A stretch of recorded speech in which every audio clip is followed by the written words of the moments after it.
and Seek by T. Albert, illustrated by maaillustrations.com, and published by Monkey Pen.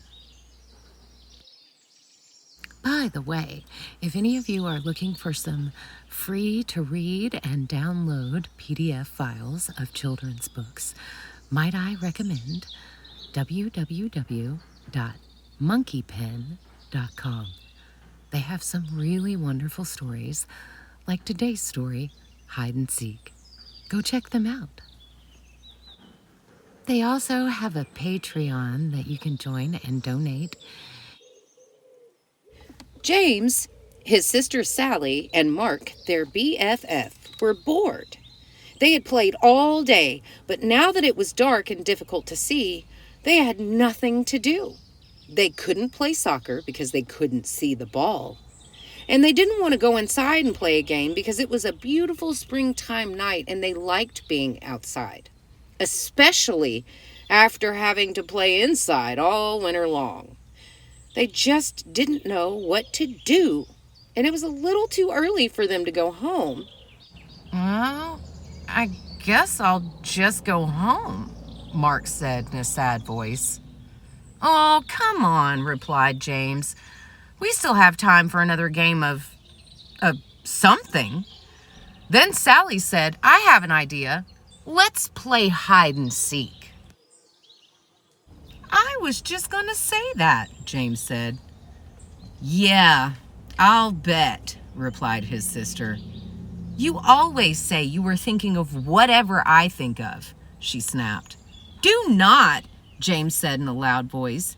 Do too, yelled Sally. Mark just looked down at the ground and shook his head from side to side. They're at it again, he mumbled to himself, and then yelled, Okay, let's play hide and seek. I'll be the seeker. He turned, faced a big tree, closed his eyes, and started counting out loud. 100, 99, 98, 97. Sally and Mark stopped arguing, looked at each other, and ran off in different directions to find a hiding place. In the distance, they could still hear Mark counting. 4, 3, 2, 1. Ready or not, here I come. Then he turned and began looking for places where they could be hiding. Sally was easy. She always ran off and then circled back so she would be close to base, the safe place to get to before being tagged. Mark looked for the biggest tree and ran towards it, but she wasn't there. I'll bet she's behind that big bush, he said to himself. So he ran to it and was ready to tag her, but she wasn't there either.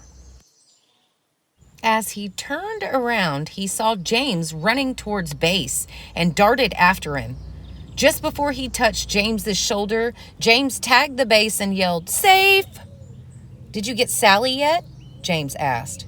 No, said Mark.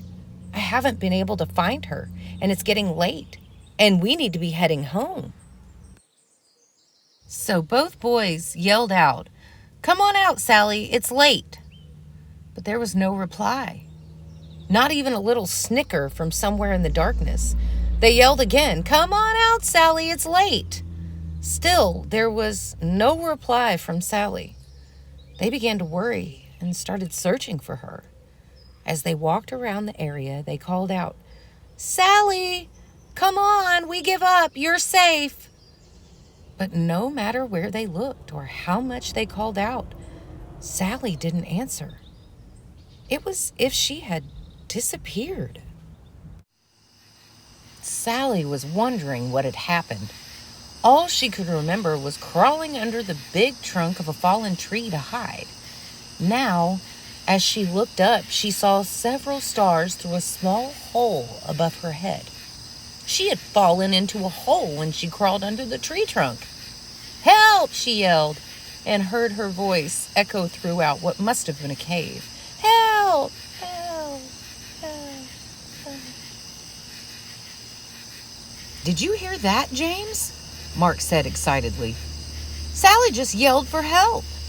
Keep yelling, Sally, James screamed. That way we can find you. Sally heard her brother and kept screaming. After a short while, the boys were standing next to the big tree trunk. "Hey, are you stuck under this tree?" asked James. "Kind of," Sally yelled. "When I crawled under it to hide, I fell into a cave. Please help me. I'm scared. It's dark, and I can't get out." "I know, Button, that is really scary." Mark said, "James, you stay with Sally, and I will go get my dad." Then he dashed off into the darkness. "Don't be scared," James said. "I am right here with you." "No, you're not," Sally sobbed. "You're up there, and I'm down here." As Sally turned in the darkness of the cave, she bumped into something, screamed, and began to cry. "What's wrong?" James yelled. "There's something down here with me," Sally replied in a shaky voice. Just then, Mark and his dad came running through the woods. Mark's father knelt down and asked Sally if she was okay. He could hear her crying and sobbing. "Sally, are you hurt?" he asked. "No," she said, "but I'm scared, and there's something down here with me." "Stand back, Sally. I am lowering a rope, and I will be down with you in a second." Mark's dad tied the rope to the tree, found the hole under the tree trunk, wiggled a bit, and lowered himself into the cave. Sally could see him coming down the rope and stopped crying. Not only was he there, but the cave became brighter from the beam of his flashlight as it danced across the cave's floor and walls. As he reached the floor of the cave, he shone the light on Sally and gave her a big hug. "Don't be frightened," he said. "I'll have you out of here in no time." Then he shone the light around and saw that she had fallen into a small cave.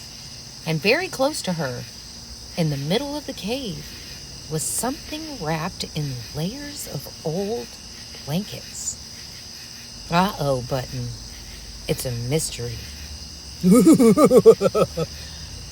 Did I scare you? I love you too, baby. "Mark, James, there's something down here. I'm going to tie it to the rope, and I want you to pull it out." "Okay," they replied. The boys pulled out the object, untied it, and let the loose end of the rope fall back into the cave. The cave wasn't deep, and Mark's dad boosted Sally over his head so she could crawl out. Then he grabbed the rope, and with a little jump, he was able to grab the opening and pull himself out. "Let's go back to my house for a cup of hot tea. I'll call your parents so they aren't worried, and we'll see what treasure Sally found," he said. When they got to Mark's house, they sipped their tea and began unwrapping the treasure. They carefully peeled off layers of old blankets and cloth to reveal a wooden box. They slowly opened it and stared in amazement. "Oh my," Sally said in disbelief. "I don't believe what I'm seeing." The boys and Mark's father just stared. Inside the box were jewels of every color you could imagine. There were diamonds, rubies, sapphires, and emeralds of all shapes and sizes. Intermixed, they could see several gold coins and strands of pearls. "We're rich," the boys screamed. "Not quite," interrupted Mark's father. "Someone could have lost this, and I don't think we should plan on spending any of it until we find out a little more. Besides, Sally found it." "I'll share it," Sally said happily. "That's nice, Sally," replied Mark's dad, "but the right thing to do is contact the authorities." The next day, the four of them and Sally's mother drove to the police station, explained what happened, and gave the treasure to the police to hold while they conducted their investigation. They left the police station sadly, and even the double-dipped ice cream cones Mark's father bought for them didn't make them smile. They drove back in silence. Several weeks passed with no word from the police. Then one evening, Mark's father called James, Sally, and their parents. "The police just called, and I think you should come over right now," he said. "I'm afraid there's some bad news about the treasure. The police are on their way, and will explain everything when you get here." "I don't know, Sugar Dumpling. What do you think the bad news is?" Sally and James didn't say much during the ride to Mark's house.